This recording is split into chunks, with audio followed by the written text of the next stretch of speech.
Quand Henri Chalus le dit toujours, la jeunesse a fait de moi un politique. Donc je suis là pour cette jeunesse guadeloupéenne. Je ne les abandonnerai jamais.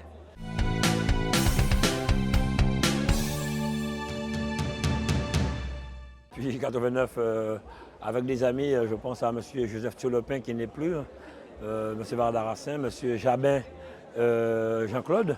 Nous avons en 89 lancé la soirée des lauréats, récompenser les jeunes, les motiver, les accompagner. Ensuite, j'ai lancé le challenge CM2 à Bémao. Parce que je me suis dit, quand il y a la transition entre l'école élémentaire et le secondaire, il fallait effectivement motiver les jeunes pour qu'ils puissent passer en sixième. Par la suite, j'ai vu qu'on récompensait le plus souvent que les scientifiques. J'ai créé, il faut le dire, le prix littéraire Guy Tyrolien, qui effectivement actuellement bat son plein, qui je crois que c'est hier soir. Et quand je suis arrivé à la région, je me suis dit, trop souvent on récompense les mêmes bacheliers. Donc nous avons une réunion avec les proviseurs, avec le rectorat à l'époque, et nous avons décidé de récompenser les bacheliers méritants.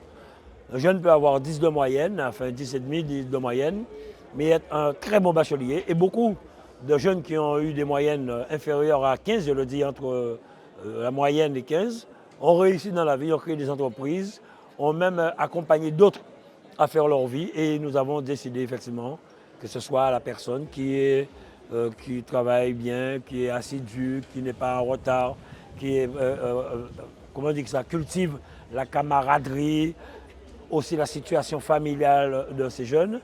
Et nous nous sommes rendus compte, vraiment, ce sont ces jeunes-là, pour moi, qui sont les bacheliers d'excellence. Je suis très émue, je pense que tout le monde a remarqué. Et en fait, j'ai même pas les mots, en fait, ça me fait que pleurer. Du coup, je suis juste très heureuse d'être là aujourd'hui. Est-ce que tu peux nous parler un peu de ton contexte familial? Alors du coup, moi, j'ai été au lycée à Port-Louis à la base et mon père est décédé. Donc c'est pour ça que j'avais arrêté les cours, puisque je n'arrivais pas à tenir. Mais après des années, j'ai décidé que non, je ne peux pas m'arrêter à ça. Du coup, j'ai décidé de retourner à l'école et je me suis inscrite au micro-lycée. J'étais au Burton Juminaire en classe de terminale et j'ai obtenu mon baccalauréat. C'est un honneur pour toi de recevoir ce prix. Oui, c'est une fierté. Je ne m'attendais pas à avoir une mention. Mon but a été d'obtenir mon bac et de tout de suite aller travailler dans la vie active. Tu peux nous parler un peu de ton histoire? Alors, au début d'année de mon terminale, j'ai appris que mon père a développé une maladie, un stade avancé. Et pendant toute l'année scolaire, j'allais à l'école avec un stress et une peur de perdre mon père avant de réussir. Et malheureusement, mon père est parti quelques jours avant le début des épreuves écrites. Et dans ma tête, c'était obtenir le bac ou pas, c'est pas grave. De toute façon, c'est pas ça qui va m'arrêter, je vais trouver une autre initiative. Et résultat, j'ai obtenu mon bac avec mention, je ne m'y attendais pas.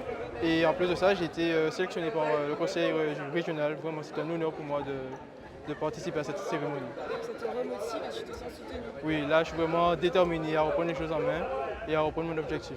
On ne connaît pas leurs difficultés, on ne connaît pas ce qu'ils vivent, ces jeunes, mais ils se donnent les moyens de réussir. Et je me rappelle, lors d'une soirée à Guy Tyrolien, où l'ancien maire de Pointe-à-Pitre, Jacques Mango, disait qu'il a fait un bac, je crois, scientifique ou littéraire. Et c'est littéraire et par la suite, il est devenu médecin. Donc on ne sait pas ce que demain peut réserver à ces jeunes. Donc on les accompagne et surtout certains qui ont des difficultés, le service de la région est à leur disposition pour les accompagner tout au long de leur suivi. Vous avez vu les deux jeunes prix spécial du président qui ont fait pleurer l'assistance.